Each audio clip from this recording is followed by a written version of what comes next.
Thank you, Mr. Speaker. And lucky for everybody, we have time limits. Otherwise, I could sit here and talk all day about personal financial literacy, something that we've been working on for a little over a year now. As was mentioned previously, we introduced this bill at the end of last session, and it was a full credit.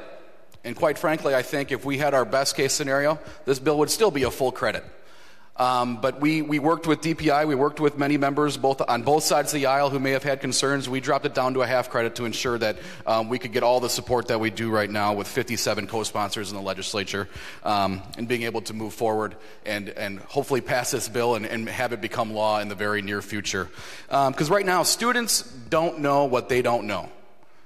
How do we expect students to understand what things like Bitcoin is? I bet you the vast majority of people in this room don't even know how to explain what Bitcoin is, because I don't think the founders of Bitcoin know what Bitcoin is. So we need to be able to teach our students and build them up, give them the tools that they need to survive and really prosper in our economy and in our futuristic world that we have now, much different than just balancing a checkbook. We have to be able to move forward, and that's why in the bill we stayed strong with the language that has to include but not limit this class to including financial mindset, education and employment, money management, saving and investing, credit and debit, risk management, and insurance. So there might have been some issues with DPI thinking that they were restrained or constrained to those specific issues to be teaching, but this is not a limiting bill. This allows them to teach these issues, but then also widen the array of things that they can also teach in this class.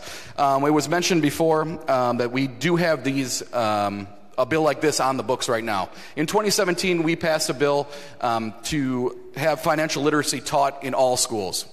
What schools ended up doing was sprinkling this throughout many different subjects or many different classes, but not dedicating not having the dedication to it that it rightfully deserved. It would just be a day here or a day there or a couple days here sprinkled into a math class. But this is something that will guarantee that starting in 2028, with those graduating seniors in high school across our state, they will be required to have a half credit of personal financial literacy. Now I can go through a couple different stats. These stats, no matter where you look, they're all a little bit different, but quite frankly, they're all very much the same, and they're very telling in the way that we have our society going right now. 75% of American teens lack the confidence in the knowledge of their own personal finances. Most Wisconsinites, according to our Department of Financial Institutions, are living paycheck to paycheck. Nationwide, 78% of adults are living paycheck to paycheck. 52% of Wisconsin residents spend equal to or more than their income. Over half of our Wisconsin residents spend every dollar that they bring in or more. It is quite telling how we can look at the federal level and the federal government, and we're having discussions and arguments about raising the debt ceiling. Let's go further and further into debt. Let's keep spending money. Let's keep spending money. It's not a big deal.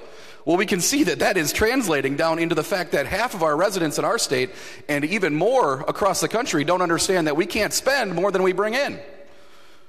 So this is the greatest thing, the greatest gift we could give to the next generation is how to manage money, how to be successful, how to be responsible, especially when we're dealing with taxpayers' money. We should be even more responsible with that. And I just wanted to touch on a few things from that a couple of representatives mentioned earlier.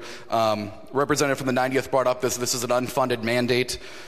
But I will point her to her own colleague, the representative from the 12th, where she touched on the fact that Milwaukee already has this spread across their schools.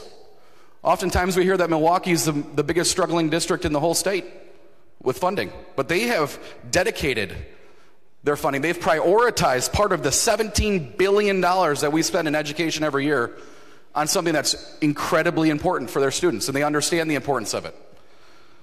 We also have outside sources that are willing to come in and give free curriculum, free teaching to all of our teachers. They're doing it right now. It's called Next Gen Personal Finance. They're working alongside Milwaukee Public Schools. So I just wanted to say, I know my time's running short, that I thank you all for signing on to this bill. This is incredibly important. I'm glad that we're moving forward with this, and that we can make generational change for our students to come and our future legislators, business owners, and constituents. Thank you.